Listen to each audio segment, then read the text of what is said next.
नमस्कार मित्रों, आपका हमारे चैनल गुरु ज्ञान में हार्दिक अभिनंदन है। आज हम आपको सुनाने जा रहे हैं श्री बृहस्पतिवार की व्रत कथा। श्रद्धा भक्ति भाव से श्रवण करें। बोलो लक्ष्मी नारायण भगवान की जय। प्राचीन काल में एक महाप्रतापी राजा और दानी राजा राज्य करता था। वह नित्य गरीबों का और ब्राह्मणों की सहायता करता था। यह बात उनकी रानियों को अच्छी नहीं लगती थी।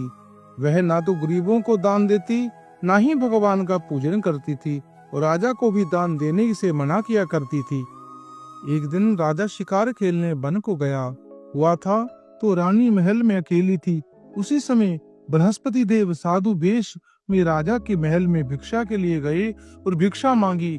रानी ने भिक्षा देने से इनकार किया और कहा, हे साधु महाराज, मैं तो दान पुण्य से तंग आ गई हूँ। मेरा पति सारा धन लुटाते रहते हैं। मेरी इच्छा है कि हमारा धन नष्ट हो जाए, फिर ना रहेगा बांस ना बजेगी बांसुरी। साधु ने कहा, देवी तुम तो बड़ी विचित्र हो। धन संतान तो सभी चाहते हैं, पुत्र और लक्ष्मी तो पापी के घर में भी होनी चाहिए। यदि तुम्हारे पास अधिक है धन है तो भूखों को भोजन दो, प्यासों के लिए प्याऊ बनवाओ, मुसाफिरों के लिए धर्मशाले बनवाओ, और जो निर्धन अपनी कुमारी कन्याओं का विवाह नहीं कर सकते उनकी कन्याओं का विवाह करवा दो। ऐसे कई काम हैं जिनके करने से तुम्हारा यश तीनों लोकों में परलोकों में फैलेगा। परंतु रानी पर उपदेश का कोई प्रभाव न पड़ा। वह बोली, महाराज आप मुझे कुछ न समझाए, मैं ऐसा धन नहीं चाहती जो हर जगह बांटती फिरूं। साधु ने उत्तर दिया, यदि तुम्हारी ऐसी ही इच्छा है तो तथास्तु, तुम ऐसा ही करना। बृहस्पतिवार को घर लीप कर पीली मिट्टी से अपना सिर धोकर स्नान करना, मिट्टी चढ़ाकर कपड़े धोना। ऐसा करने से आपका सारा धन नष्ट हो जाएगा। इतना कहकर वह साधु महाराज वहां से आलोप हो गए। साधु के अनुसार कई बातों को पूरा करते हुए रानी को केवल 3 बृहस्पतिवार ही बीते थे। उसकी समस्त धन संपत्ति नष्ट हो गई। भोजन के लिए राजा का परिवार तरसने लगा। तब एक दिन राजा ने रानी से बोला कि हे रानी, तुम यहीं रहो, मैं दूसरे देश जाता हूँ, क्योंकि यहाँ पर सभी लोग मुझे जानते हैं, इसलिए मैं कोई छोटा कार्य नहीं कर सकता। ऐसा कहकर राजा प्रदेश चला गया। वहाँ वह जंगल से लकड़ी काट कर लाता और शहर में बेचता। इस तरह वह अपना जीवन व्यतीत करने लगा। इधर राजा के प्रदेश जाते ही रानी और दासी दुखी रहने लगी। एक बार जब रानी और दासी को 7 दिन तक बिना भोजन के रहना पड़ा तो रानी ने अपनी दासी से कहा, हे दासी, पास ही एक नगर में मेरी बहन रहती है, वह बड़ी धनवान है, तू उसके पास जा और कुछ लेकर आ, ताकि थोड़ी बहुत गुजर बसर हो जाए। दासी रानी की बहन के पास गई। उस दिन वीरवार था और रानी की बहन उस समय बृहस्पतिवार की व्रत की कथा सुन रही थी। दासी ने रानी की बहन को अपनी रानी का संदेश दिया, लेकिन रानी की बड़ी बहन ने कोई उत्तर नहीं दिया। जब दासी को रानी की बड़ी बहन ने कोई उत्तर नहीं मिला तो वह बहुत दुखी हुई और उसे क्रोध भी आया। दासी ने वापस आकर रानी को सारी बात बता दी। सुनकर रानी ने अपने भाग्य को कोसा। उधर रानी की बड़ी बहन ने सोचा कि मेरी बड़ी बहन की दासी आई थी, परंतु मैं उससे नहीं बोली, इससे बहुत दुखी हुई होगी। कथा सुनकर पूजन समाप्त कर वह अपनी बहन के घर आई और कहने लगी, बहन, मैं बृहस्पतिवार का व्रत कर रही थी, तुम्हारी दासी मेरे घर आई थी, परंतु जब तक कथा होती है तब तक न उठना है और न ही बोलना है, इसलिए मैं नहीं बोली। और कहो दासी क्यों गई थी? रानी बोली, बहन तुमसे क्या छुपाऊं, हमारे घर खाने तक को अनाज नहीं है। ऐसा कहते कहते रानी की आंखें भर आई। उसने दासी समेत पिछले 7 दिनों से भूखे रहने की सारी बात कही, अपनी बहन को विस्तार पूर्वक सुना दी। रानी की बहन बोली, देखो बहन, भगवान बृहस्पति देव सबकी मनोकामना पूर्ण करते हैं। देखो शायद तुम्हारे घर में अनाज रखा हो। पहले तो रानी को विश्वास नहीं हुआ, पर बहन के आग्रह करने पर उसने अपनी दासी को अंदर भेजा तो उसे सचमुच अनाज से भरा एक घड़ा मिल गया। यह देखकर दासी को बड़ी हैरानी हुई। दासी रानी से कहने लगी, हे रानी, जब हमको भोजन नहीं मिलता तो हम व्रत ही तो करते हैं, इसलिए क्यों ना इस व्रत और कथा की विधि पूछ ली जाए, ताकि हम भी व्रत कर सकें। तब रानी ने अपनी बहन से बृहस्पतिवार के व्रत के बारे में पूछा। उसकी बहन ने बताया, बृहस्पतिवार के व्रत में चने की दाल और मुक्का से भगवान विष्णु का केले की जड़ में पूजन करें तथा दीपक जलाएं। व्रत कथा सुने और पीले भोजन ही करें, इससे बृहस्पति देव प्रसन्न होते हैं। व्रत और पूजन विधि बताकर रानी की बहन वहां से अपने घर लौट आई। 7 दिन के बाद जब बृहस्पतिवार आया तो रानी और दासी ने व्रत रखा। गुड़साल में जाकर चना और गुड़ ले आई। फिर उसने केले की जड़ में तथा भगवान विष्णु भगवान का पूजन किया। अब पीला भोजन कहाँ से आए, इस बात को लेकर बहुत दुखी हुई। क्योंकि उन्होंने व्रत रखा था, इसलिए बृहस्पति देव उनसे प्रसन्न थे। इसलिए वे एक साधारण व्यक्ति का रूप धारण कर 2 थालों में सुंदर पीला भोजन दासी को दे गए। भोजन पाकर दासी प्रसन्न हुई और फिर रानी के साथ मिलकर भोजन ग्रहण किया। उसके बाद वे सभी वीरवार को व्रत और पूजन करने लगी। बृहस्पति भगवान की कृपा से उनके पास फिर से धन संपत्ति आ गई, परंतु रानी फिर से पहले की तरह आलस्य करने लगी। तब दासी बोली, देखो रानी, तुम पहले भी इस प्रकार आलस्य करती थी। तुम्हें धन रखने में कष्ट होता था, इस कारण सभी धन नष्ट हो गया। और अब जब भगवान बृहस्पति की कृपा से धन मिला है तो तुम्हें फिर से आलस्य होता है। रानी को समझाते हुए दासी कहती है कि बड़ी मुसीबत के बाद हमने यह धन पाया है, इसलिए हमें दान पुण्य करना चाहिए, भूखे मनुष्य को भोजन कराना चाहिए और धन को शुभ कार्यों में खर्च करना चाहिए, जिससे तुम्हारे कुल का यश बढ़ेगा, स्वर्ग की प्राप्ति होगी, पितृ प्रसन्न होंगे। दासी की बात मानकर रानी अपना धन शुभ कार्यों में खर्च करने लगी, जिससे पूरे नगर में उसका यश फैला। बृहस्पतिवार के व्रत के बाद श्रद्धा के साथ आरती करनी चाहिए। उसके बाद प्रसाद बांटकर उसे ग्रहण करना चाहिए। एक दिन राजा दुखी होकर जंगल में एक पेड़ के नीचे आसन जमाकर बैठ गया। वहां अपनी दशा को याद कर व्याकुल होने लगा। बृहस्पतिवार का दिन था। एकाएक उसने देखा कि निर्जन वन में एक साधु प्रकट हुआ है। वह साधु वेश में स्वयं बृहस्पति देवता थे। लकड़हारे के सामने आकर बोले, लकड़हारे, इस सुनसान जंगल में तू चिंता मगन क्यों बैठा है? लकड़हारे ने दोनों हाथ जोड़कर प्रणाम किया और उत्तर दिया, महात्मा जी, आप सब जानते हैं मैं क्या कहूँ। यह कहकर रोने लगा और साधु को अपनी आत्मकथा सुनाई। महात्मा जी ने कहा, तुम्हारी स्त्री ने बृहस्पतिवार के दिन बृहस्पति भगवान का निरादर किया था, जिसके कारण रुष्ट होकर उन्होंने तुम्हारी यह दशा कर दी है। अब तुम चिंता को दूर कर मेरे कहने पर चलो तो तुम्हारे सब कष्ट दूर हो जाएंगे और भगवान पहले से भी अधिक संपत्ति देंगे। तुम बृहस्पति के दिन कथा किया करो। 2 पैसे के चने मुक्का लाकर उसका प्रसाद बनाओ और शुद्ध जल से लोटे में शक्कर मिलाकर अमृत तैयार करो। कथा के पश्चात अपने सारे परिवार और सुनने वाले प्रेमियों को अमृत व प्रसाद बांटकर आप भी ग्रहण करो। ऐसा करने से भगवान तुम्हारी सब मनोकामनाएं पूरी करेंगे। साधु के ऐसे वचन सुनकर लकड़हारा बोला, हे प्रभु, मुझे लकड़ी बेचकर जितना पैसा नहीं मिलता, इससे भोजन के उपरांत कुछ बचा सकूं।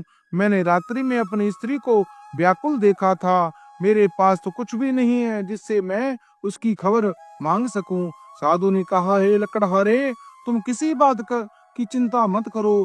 बृहस्पति के दिन तुम रोजाना की तरह लकड़ियां लेकर शहर जाओ। तुमको रोज से दुगना धन प्राप्त होगा, जिससे तुम भली भांति भोजन कर लोगे तथा बृहस्पति देव की पूजा का सामान भी आ जाएगा। इतना कहकर साधु अंतर ध्यान हो गए। धीरे धीरे समय व्यतीत होने पर फिर वही बृहस्पतिवार दिन आया। लकड़हारा जंगल से लकड़ी काट कर किसी शहर में बेचने गया। उसे उस दिन और दिन से भी अधिक पैसा प्राप्त हुआ। राजा ने चना गुड़ आदि लाकर गुरुवार का व्रत किया। उस दिन से उसके सभी क्लेश दूर हो गए। परंतु जब वह दोबारा गुरुवार का दिन आया तो बृहस्पतिवार का व्रत करना भूल गया। इस कारण बृहस्पति देव भगवान नाराज हो गए। उस दिन उस नगर के राजा ने विशाल यज्ञ का आयोजन किया तथा शहर में यह घोषणा कर दी कि कोई भी मनुष्य अपने घर में भोजन न बनाए न आग जलाए। समस्त जनता मेरे यहाँ भोजन करने आवे। इस आज्ञा को जो नहीं मानेगा उसे फांसी की सजा दी जाएगी। इस तरह की घोषणा संपूर्ण नगर में करवा दी थी। राजा की आज्ञा के अनुसार शहर के सभी लोग भोजन करने गए, लेकिन लकड़हारा कुछ देर से वहां पहुंचा, इसलिए राजा ने उसको अपने साथ घर ले आए और ले जाकर भोजन करा रहे थे तो रानी की दृष्टि उस खूंटी पर पड़ी जिसका उसका हार लटका हुआ था। वह वहां पर दिखाई नहीं दिया। रानी ने निश्चय किया कि मेरा हार इस मनुष्य ने चुरा लिया है। उसी समय सिपाहियों को बुलाकर उसको कारागार में डलवा दिया। जब लकड़हारा कारागार में पड़ा गया और बहुत दुखी होकर विचार करने लगा कि जाने कौन से पूर्व जन्म के कर्म से मुझे यह दुख प्राप्त हुआ, और साधु को याद करने लगा जो जंगल में मिला था। उसी समय तत्काल बृहस्पति देव साधु के रूप में प्रकट हुए। उसकी दशा को देखकर कहने लगे, अरे मूर्ख, तूने बृहस्पति देव की कथा नहीं करी, इसी कारण तुझे दुख प्राप्त हुआ। अब चिंता मत कर, बृहस्पतिवार के दिन कारागार के दरवाजे पर 4 पेड़े पड़े मिलेंगे। इससे तू बृहस्पति देव की पूजा करना, तेरे सभी कष्ट दूर हो जाएंगे। बृहस्पतिवार के दिन उसे 4 पैसे मिले। लकड़हारे ने कथा कही। उसी रात्रि को बृहस्पति देव ने सुनगर के राजा को स्वप्न में कहा, राजन, तुमने जिस आदमी को कारागार में डाल दिया है वह निर्दोष है, वह राजा उसे छोड़ देना। रानी का हार उसी खूंटी पर लटका मिलेगा। अगर तू ऐसा नहीं करेगा तो मैं तेरे राज्य को नष्ट कर दूंगा। इस तरह रात्रि के स्वप्न को देखकर राजा प्रातः काल उठा, खूंटी पर हार देखकर लकड़हारे को बुलाकर क्षमा मांगी तथा लकड़हारे को योग्य सुंदर व आभूषण वस्त्र देकर विदा किया। बृहस्पति देव की आज्ञा के अनुसार लकड़हारा अपने नगर को चल दिया। राजा जब अपने नगर के निकट पहुंचा तो उसे बड़ा आश्चर्य हुआ। नगर में पहले से भी अधिक बाग, तालाब, कुएं तथा बहुत सी धर्मशालाएं, मंदिर आदि बन गए हैं। राजा ने पूछा, यह किसका बाग है और धर्मशाला है? तब नगर के सब लोग कहने लगे, यह सब रानी और बांदी के हैं। तो राजा को आश्चर्य हुआ और गुस्सा भी आया। जब रानी ने यह खबर सुनी कि राजा आ रहे हैं तो उन्होंने बांदी से कहा, दासी, देख, राजा हमको कितनी बुरी हालत में छोड़ गया था। हमारी ऐसी हालत देखकर वह लौट ना जाए, इसलिए तू दरवाजे पर खड़ी हो जा। आज्ञा के अनुसार दासी दरवाजे पर खड़ी हो गई। राजा आया तो उन्हें अपने साथ लिवा लाई। तब राजा ने क्रोध कर अपनी रानी से पूछा, यह धन तुम्हें किससे प्राप्त हुआ है? तब उन्होंने कहा, हमें यह सब धन बृहस्पति देव के इस व्रत के प्रभाव से प्राप्त हुआ।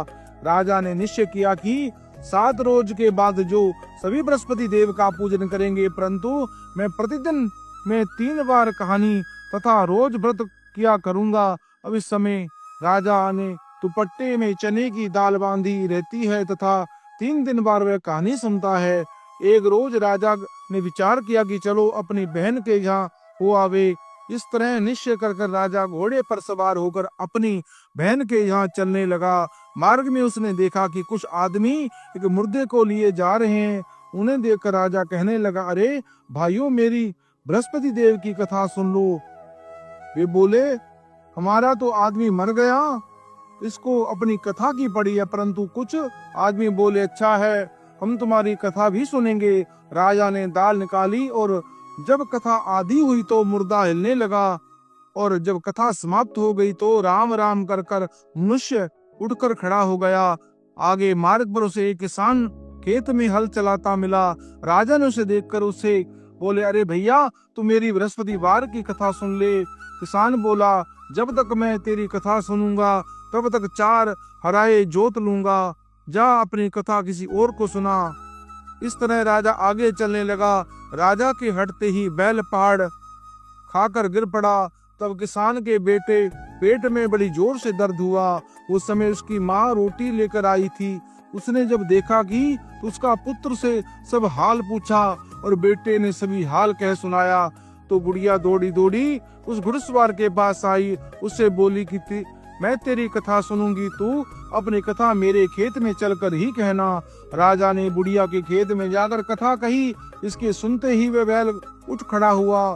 तब किसान के पेट का दर्द भी बंद हो गया। राजा अपनी बहन के घर पहुंचा। बहन ने भाई की खूब मेहमानी की।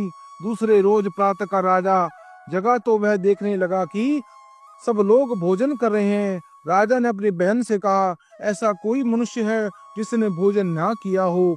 मेरी बृहस्पतिवार की कथा सुन ले। बहन बोली, हे भैया, ये देश ऐसा है कि पहले यहाँ लोग भोजन करते हैं, बाद में अन्य काम करते हैं। अगर कोई पड़ोस में हो तो देख आऊं।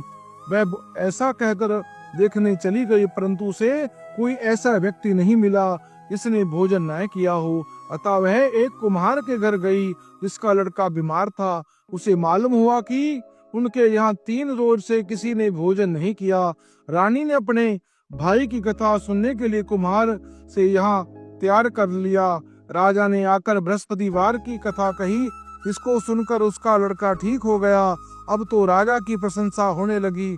हर रोज अपनी बहन के यहाँ की, हे बहन, हम अपने घर को जाएंगे, तुम भी तैयार हो जाओ। राजा की बहन ने अपनी सास से कहा। सास ने कहा, हाँ चली जा, परंतु अपने लड़के को मत ले जाना, क्योंकि तेरे भाई को कोई औलाद नहीं है।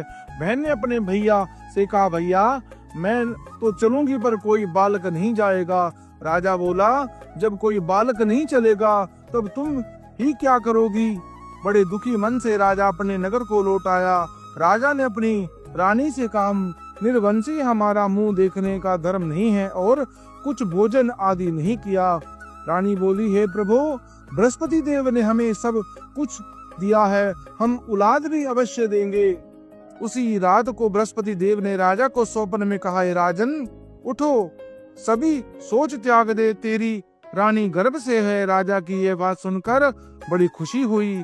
9वें महीने में उसके घर सुंदर पुत्र पैदा हुआ। तब राजा बोला, हे रानी, स्त्री बिना भोजन रह सकती है पर बिना कहे नहीं रह सकती। जब तेरी बहन आवे तुम उससे कुछ मत कहना। रानी ने सुनकर हाँ कर दिया।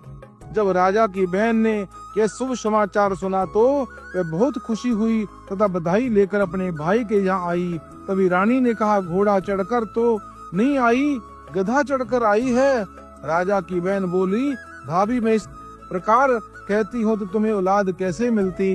बृहस्पति देव ऐसे ही हैं, जिनके घर में कामनाएं हैं वे सभी पूर्ण करते हैं। भगवान बृहस्पति देव उन सब की सदैव रक्षा करते हैं। संसार में जो मनुष्य सद्भावना से भगवान का पूजन व्रत सच्चे हृदय से करते हैं, सभी मनोकामनाएं पूर्ण करते हैं। जैसे सच्ची भावना से रानी और राजा ने उनकी कथा का गुणगान किया तो उसकी सभी इच्छाएं बृहस्पति देव जी ने पूर्ण की। इसलिए पूर्ण कथा सुनने के बाद प्रसाद लेकर जाना चाहिए। हृदय से उनका मनन करते हुए जयकारा बोलना चाहिए। बोलो बृहस्पति भगवान की जय, भगवान विष्णु की जय। सुनिए दूसरी कथा। प्राचीन काल में एक ब्राह्मण रहता था। वह बहुत निर्धन था, उसके कोई संतान नहीं थी। उसकी स्त्री बहुत ही मलिनता के साथ रहती थी। वह स्नान करती नहीं थी, किसी देवता का पूजन नहीं करती थी, जिससे ब्राह्मण देवता बड़े दुखी थे। बेचारे बहुत कुछ कहते थे किंतु उनका कुछ भी परिणाम नहीं निकलता था। भगवान की कृपा से ब्राह्मण की स्त्री के कन्या रूपी रत्न पैदा हुई। कन्या बड़ी होने पर प्रातः काल स्नान कर कर भगवान विष्णु का जाप व बृहस्पतिवार का व्रत करने लगी। अपने पूजन पाठ को समाप्त कर कर विद्यालय जाती तो अपनी मुट्ठी में जौ भरकर ले जाती और पाठशाला के मार्ग में डाल जाती थी।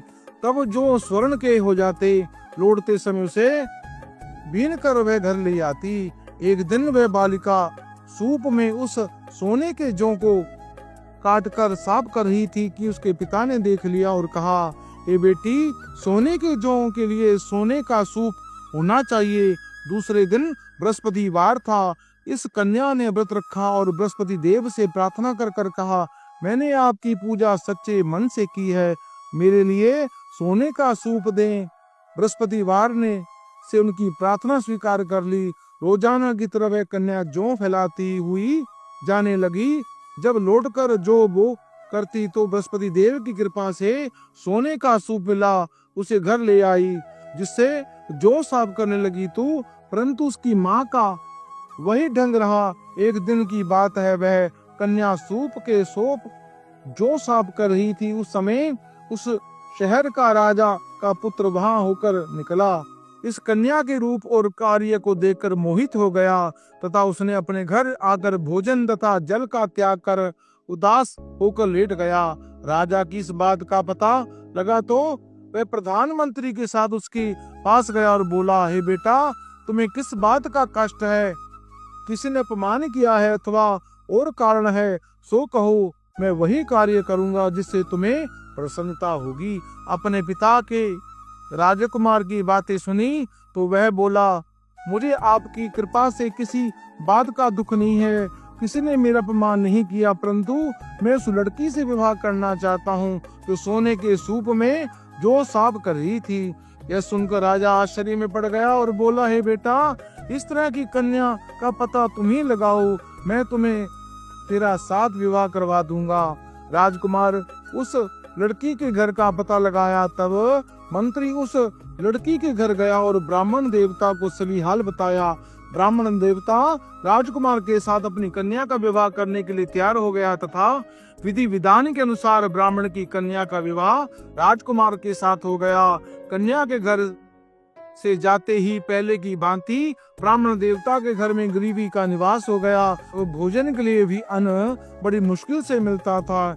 एक दिन दुखी होकर ब्राह्मण देवता अपनी पुत्री के पास गया। बेटी ने पिता की दुखी अवस्था को देखा और अपनी माँ का हाल पूछा। तब ब्राह्मण ने सभी हाल कहा। कन्या ने बहुत सा धन देकर अपने पिता को विदा कर दिया। इस तरह ब्राह्मण का कुछ समय तो सुखपूर्वक व्यतीत हुआ। कुछ दिन के बाद फिर वही हाल हो गया।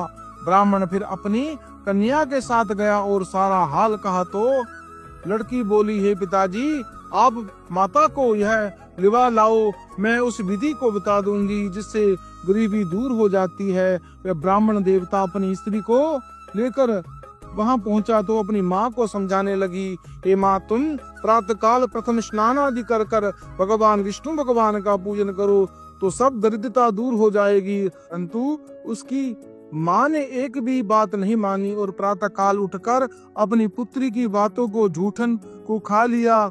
उसकी पुत्री को बहुत गुस्सा आया।